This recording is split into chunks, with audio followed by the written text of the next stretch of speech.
اگر قرض ختم نہیں ہو رہا تو یہ عمل شروع کریں۔ اللہ ایسا وسیلہ پیدا کرے گا جس کا آپ نے کبھی سوچا بھی نہ تھا۔ کبھی کبھی انسان محنت بھی کرتا ہے، دعائیں بھی مانگتا ہے، لیکن قرض کا بوجھ جیسے ختم ہی نہیں ہوتا۔ ایسے وقت میں اللہ کی طرف رجوع ہی اصل راستہ ہوتا ہے۔ اور وہ دعا یہ ہے: اللہم انی اعوذ بک من الہم والحزن واعوذ بک من العجز والکسل واعوذ بک من الجبن والبخل واعوذ بک من غلبۃ الدین وقہر الرجال۔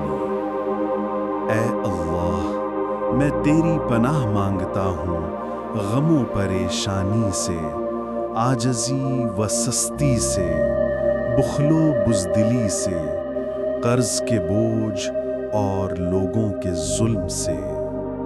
سوچو، ایک شخص رات کے سناٹے میں آنسوؤں کے ساتھ اللہ کے سامنے ہاتھ اٹھاتا ہے، دل سے کہتا ہے: یا اللہ، میرا قرض ادا کر دے، میرے رزق میں برکت دے۔ اور اگلے ہی دن اللہ اس کے لیے کوئی نیا راستہ کھول دیتا ہے۔ قرض صرف پیسوں سے نہیں اترتا، بلکہ ایمان، صبر اور یقین سے اترتا ہے۔ اللہ جب وقت مناسب دیکھتا ہے تو اپنے بندے کے لیے آسانیاں پیدا کر دیتا ہے۔ اے اللہ، ہر مقروض کو سکون، آسانی اور حلال رزق عطا فرما۔ اے اللہ، جس دل میں بوجھ ہے اسے ہلکا کر دے۔ کمنٹس میں آمین لکھیں اور اس ویڈیو کو ضرور شیئر کریں تاکہ کسی مقروض کی امید بن جائے۔ مزید دعاؤں کے لیے سبسکرائب کریں۔ اگر قرض ختم نہیں ہو رہا تو یہ عمل شروع کریں۔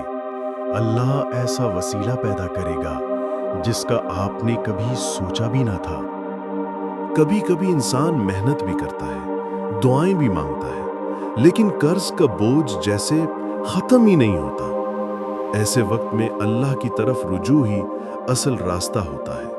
اور وہ دعا یہ ہے: اللہم انی اعوذ بک من الہم والحزن واعوذ بک من العجز والکسل واعوذ بک من الجبن والبخل واعوذ بک من غلبۃ الدین وقہر الرجال۔